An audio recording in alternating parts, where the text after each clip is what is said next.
2 décadas del chavismo en Venezuela, la transición política es uno de los anhelos que más se encuentra latente dentro de los venezolanos. Pero, ¿estamos realmente ante una transición política pacífica o ante una negociación? ¿Se vale todo en el país con tal de acabar o de sacar el chavismo de Venezuela?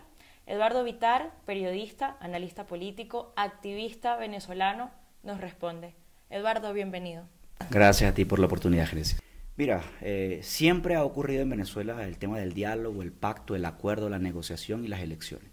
Eso es una primera cosa que tiene que entenderse. En Venezuela no existe una oposición auténtica políticamente hablando o visible frente a lo que los venezolanos piensan, que son los que los están defendiendo. Simplemente lo que existe son actores en medio de un teatro donde todo está netamente acordado. Todo funciona a la perfección. Y eso es lo primero que tiene que entender la gente. Lo que pasa en Venezuela no es una cuestión casual, es solamente una metamorfosis de lo que pasó anteriormente al chavismo, como Acción Democrática y COPEI, que se intercambiaban los tiempos.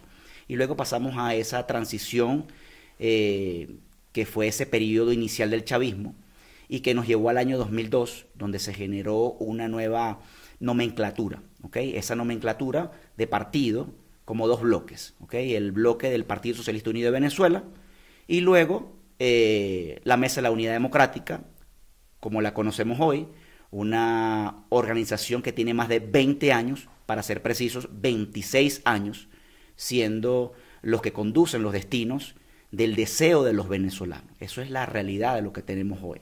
No es cualquier cosa seguir delegando nuestra libertad, seguir delegando nuestros sueños en una gente que no es que ha fracasado, ellos no han fracasado, ellos han hecho su papel correctamente como les correspondía.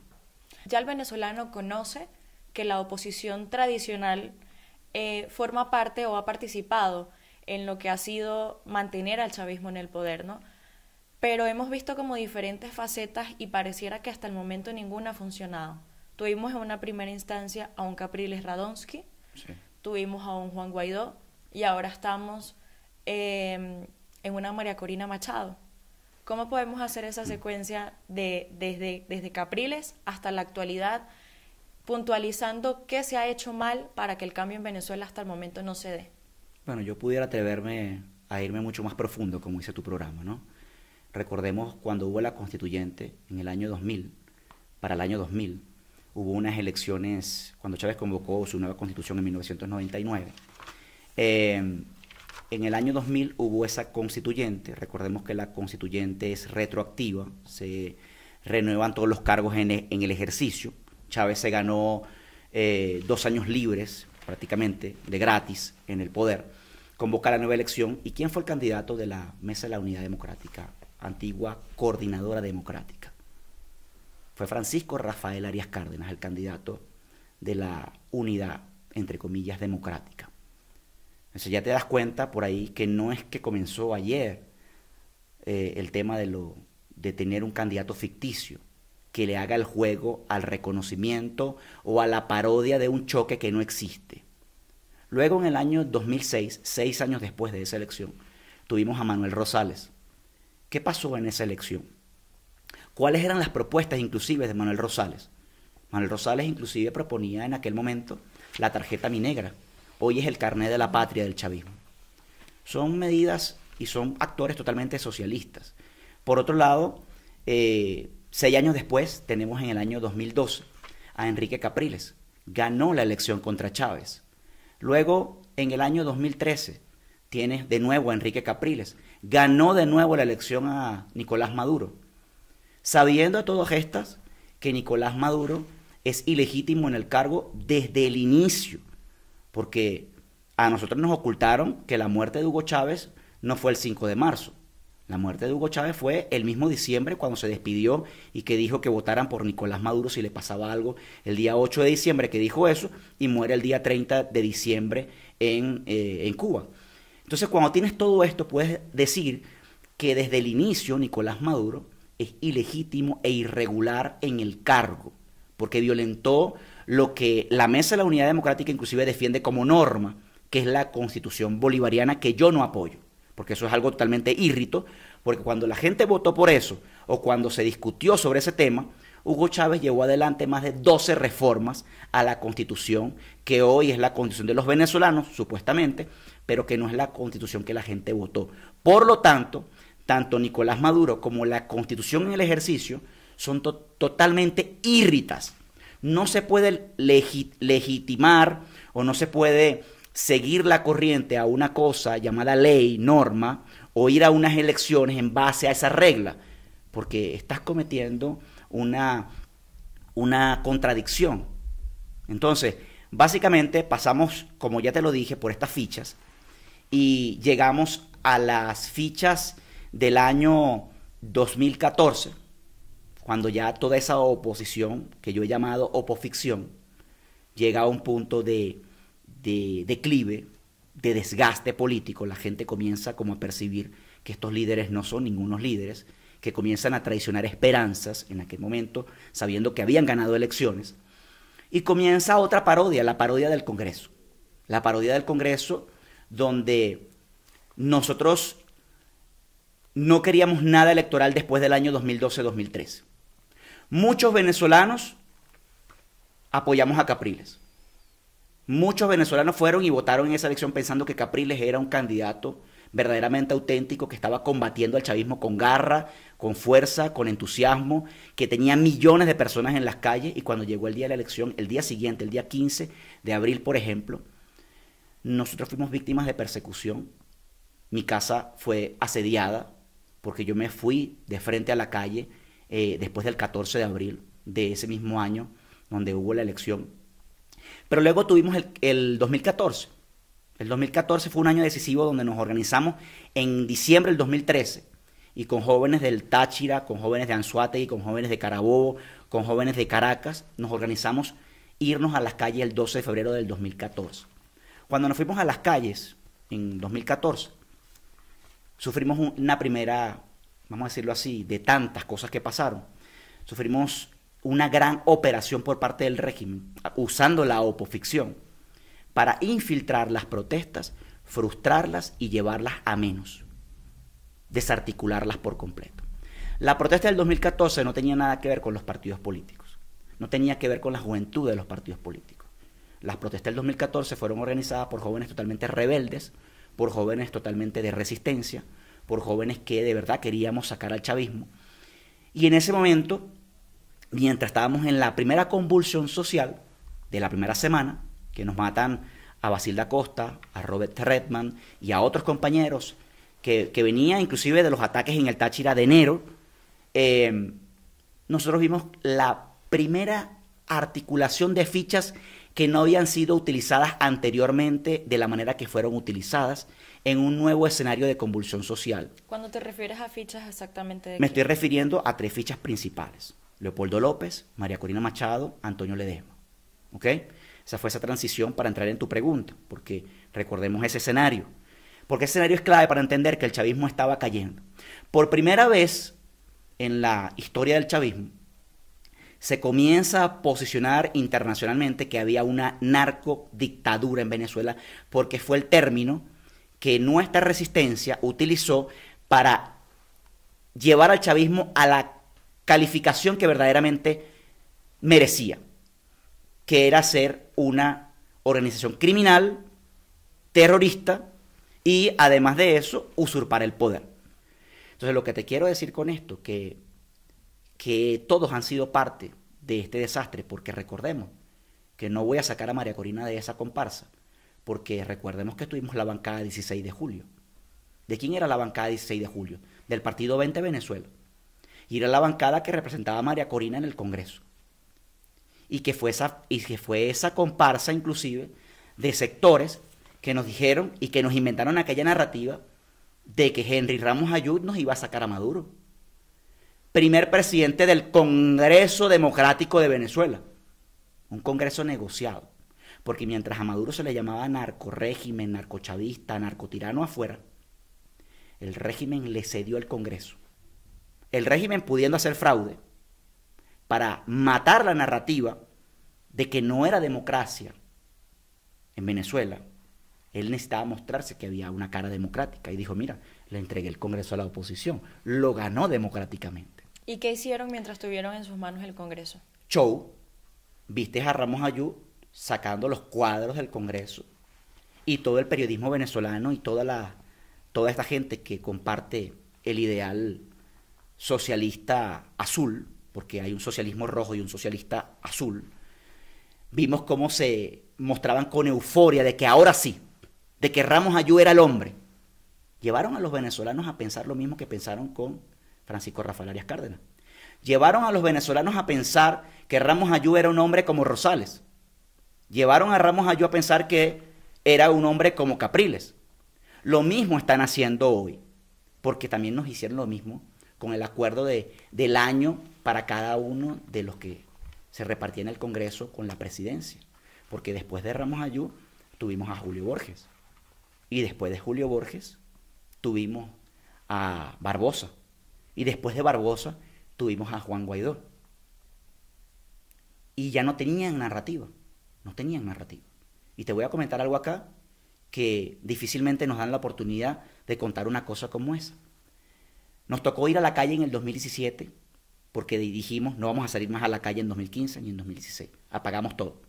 Vamos a demostrar que esta oposición es traidora y que no va a pasar nada y que ellos van a seguir negociando con el Congreso de parodia que tienen.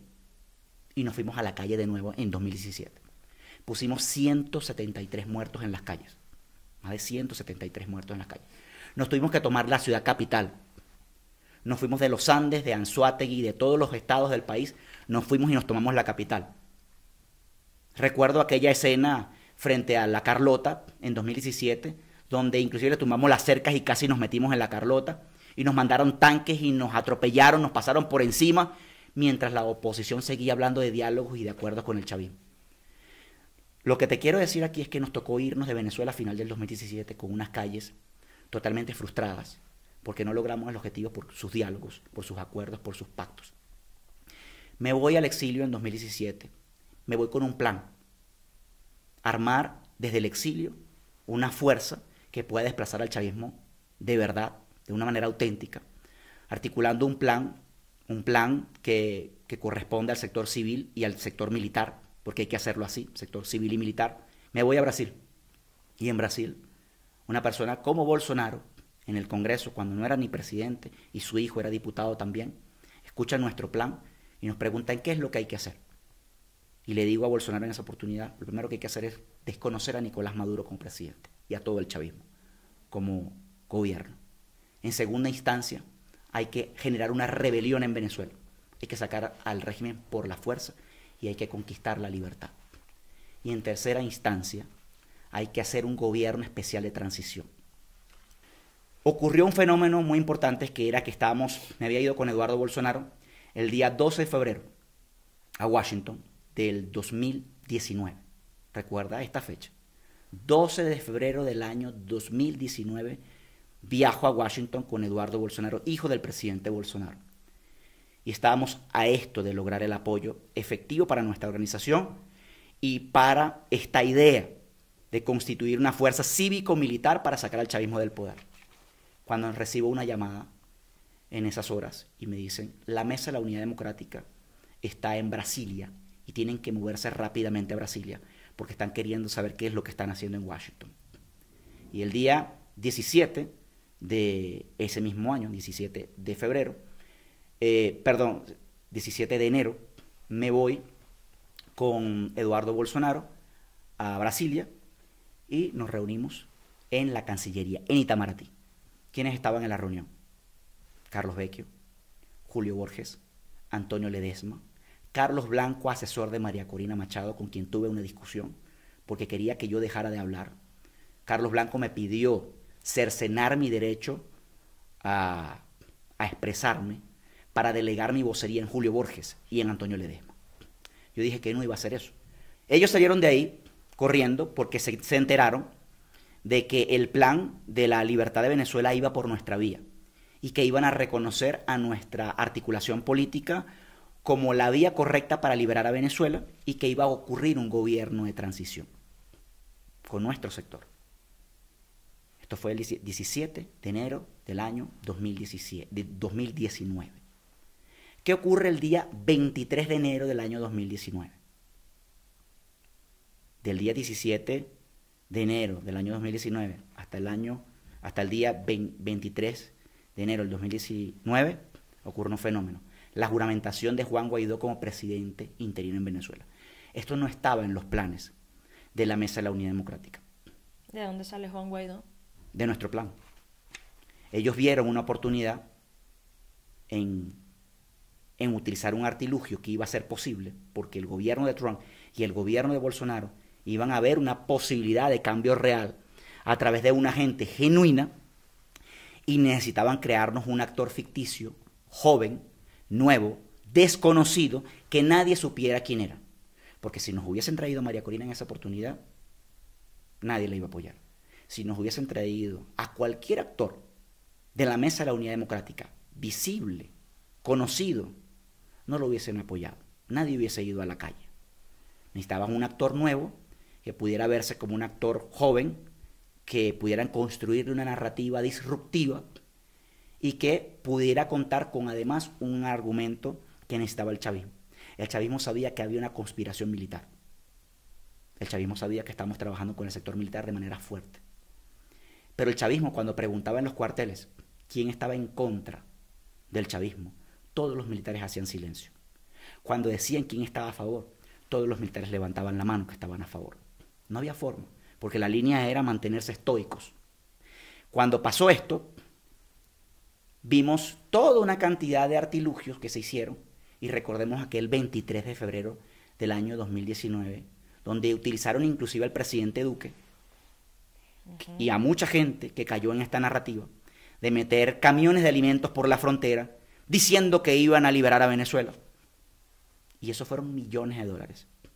Y fueron recursos invaluables a la libertad de Venezuela, a un supuesto concierto para recaudar fondos. Y que al final terminó ¿en qué? En una sola estrategia. El chavismo solamente necesitaba aplicar una estrategia de purga. Necesitaba saber quiénes eran los militares que estaban en contra, pero no lo podía hacer él. Necesitaba a Juan Guaidó. Juan Guaidó fue una ficha creada por Diosdado Cabello. Y así nos los crearon y los pusieron en televisión. Nos los pusieron en Cúcuta, en un concierto. Y le dijeron a los militares, vayan a apoyar a su líder. Y vimos cómo en esas horas más de 7.000 militares pasaron la frontera a apoyar a ese supuesto gobierno interino. Un supuesto gobierno interino que tenía una sola misión: disuasión y crear una estrategia perfecta: indefinición política. ¿Cómo entra Diosdado Cabello a formar parte o a ser el artífice de este personaje de Juan Guaidó? ¿Ustedes no sabían de dónde venía Juan Guaidó? Mira, Juan Guaidó era un personaje de Voluntad Popular. Juan Guaidó había sido chofer de un diputado de Voluntad Popular. Juan Guaidó había trabajado en cosas que tenían que ver con los partidos políticos, pero Juan Guaidó no era un actor rebelde, como nosotros que veníamos del año 2006-2007, contra los partidos. A pesar de ser contra los partidos, llegamos a apoyarles inclusive, como en el año 2012-2013 a Capriles, que dijimos, bueno, vamos a dejar nuestra radicalidad para utilizar la narrativa para irnos a la calle posteriormente justificando un triunfo electoral. Eso fue lo que nosotros hicimos en el año 2012 y 2013. No funcionó, no había forma. ¿Por qué? Porque los que controlan la narrativa son ellos. El chavismo controla, el chavismo decide, el chavismo impone el nuevo liderazgo. Y dice, tú eres el que va a hacer la parodia en televisión. ¿Ok? Entonces, el chavismo sabía lo que estábamos haciendo en Brasil. El chavismo sabía lo que estábamos haciendo en Estados Unidos. Y han estado en el poder, no porque tienen apoyo popular, no porque controlan los medios de comunicación, no porque son buenos haciendo política y llevando al país por el mejor sendero económico. Están en el poder gracias a una oposición falsa. ¿Juan Guaidó realmente tuvo todo para liberar a Venezuela? Todo y más. No hizo la libertad porque no le dio la gana. Porque si tú de verdad quieres hacer la libertad, te comportas como nosotros nos estamos comportando.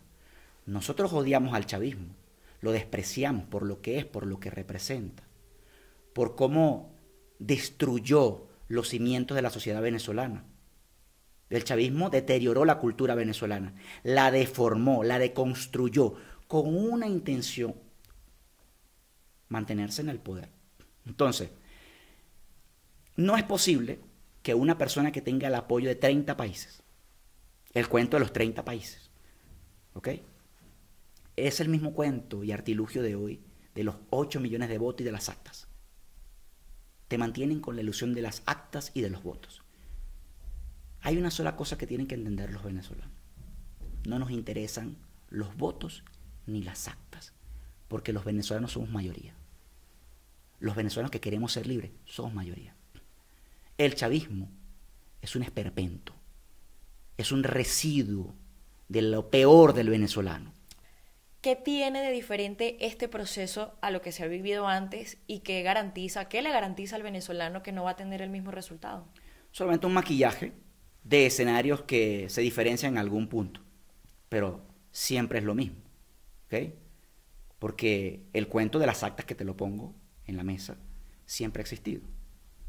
María Corina Machado, desde el año 2000, es la presidenta de Súmate, la organización que se encargaba de formar los testigos, la organización que se encargaba de recoger las actas. Siempre ha tenido las actas, siempre han tenido los testigos, siempre hemos tenido los votos.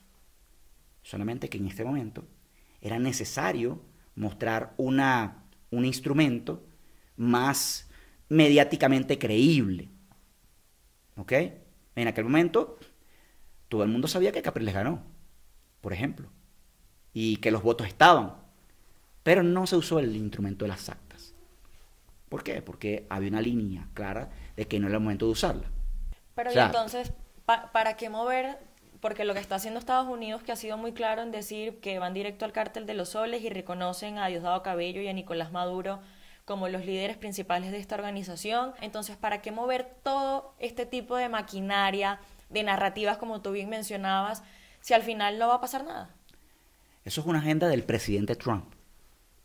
El presidente Trump siempre ha tenido la disposición de ayudar a Venezuela. El presidente Trump quiere ver a los venezolanos volver a su país.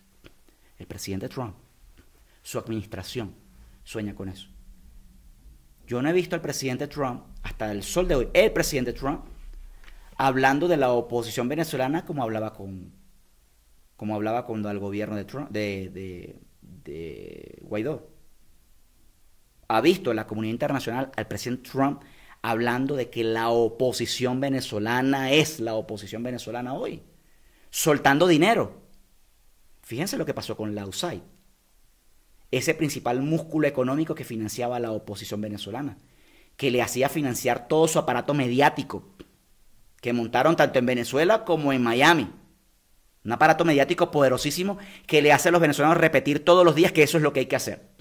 Entonces, lo que te quiero decir acá: cuando los gobiernos americanos quieren hacer algo, lo hacen y punto. ¿Cuántas semanas tiene esta operación en el Caribe? ¿Cuántos días, horas van desde que el gobierno americano posicionó su artillería militar en el Caribe? ¿Y qué es lo que está haciendo? Sí, estratégicamente bien, impedir que la droga vaya a los Estados Unidos. Pero yo estoy seguro que eso no es lo que ha querido hacer Estados Unidos solamente. ¿Se vale todo con tal de liberar a Venezuela del chavismo? No, para mí eso no es negociable. El chavismo tiene que pagar absolutamente hasta el último centavo, con prisión y devolviendo el dinero que le pertenece a los venezolanos y a Venezuela. Porque con ese dinero nosotros vamos a rescatar a Venezuela. Nosotros le vamos a pedir dinero a Estados Unidos, dinero a otros países para que nos vengan a reparar a Venezuela. ¿De qué? Tenemos el dinero suficiente para hacerlo. ¿Cuántos billones de dólares ha recaudado Estados Unidos en cuentas congeladas en los Estados Unidos? Muchísimos billones de dólares. Venezuela no necesitamos un gobierno, vamos a decirlo, blando, compuesto por el chavismo y la oposición. No queremos un gobierno de esa categoría. Entonces necesitamos un gobierno que se comporte, por ejemplo, como lo que está haciendo Bukele en El Salvador. ¿Por qué se está acabando la delincuencia en El Salvador? ¿Por qué hay seguridad jurídica en El Salvador? Porque hay un gobierno que dice no transo. ¿Tú consideras que Venezuela está preparada para un gobierno como el de El Salvador? Mira, yo considero que las libertades no llegan de forma democrática. ¿Okay? La libertad, cuando las mayorías están sometidas por lo que tenemos en Venezuela, un teatro que no se entiende, tiene que haber actores disruptivos que le digan a la gente, por aquí es el camino y esto es lo que se va a hacer. Mucho se dice, Eduardo, que en El Salvador hay una dictadura. Y uno de los temores en Venezuela es precisamente qué va a pasar después del chavismo, qué hay detrás de ese cambio político que se está buscando. ¿Tú consideras que hay dictaduras buenas y malas? Claro que sí, porque hay situaciones excepcionales. Te pongo el ejemplo en el tiempos de guerra. Te hablo de los años 20 a los años 50. En Venezuela tuvimos periodos de dictadura militar. ¿De qué nos protegían estas dictaduras militares en aquella época? ¿Qué construyó la dictadura de Marcos Pérez Jiménez en Venezuela? Construyó Venezuela, lo que es hoy Venezuela, las grandes carreteras, lo que fue Venezuela como potencia conocida en el mundo, pero persiguió a los comunistas. Entonces era una dictadura que de alguna manera era necesaria porque tenía que evitar que el comunismo, que los socialistas se adelantaran en su tiempo y tomaran a Venezuela como lo querían hacer desde los años 20, cuando Gustavo Machado creó el Partido Comunista de Venezuela. Y así como eso, otras situaciones que ocurrieron en el pasado. Pero me hablas del Salvador, por ejemplo.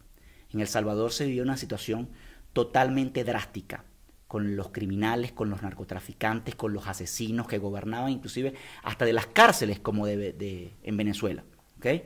Y llegó un tipo como Nayib Bukele, por la vía democrática, sí, llegó, tomó el poder y entendió que había que tomarse un correctivo y le pidió a sus pares políticos que le dieran la oportunidad de poner orden en el país.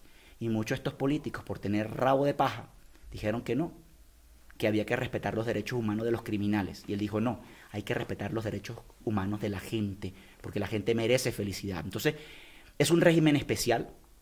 Yo considero que El Salvador está viviendo una transición hacia mejor, que le da oportunidad a la gente, que da oportunidad de crecimiento económico, de prosperidad, tranquilidad, y Venezuela tiene que vivir la experiencia del Salvador por 1000, no por 1, por 1000.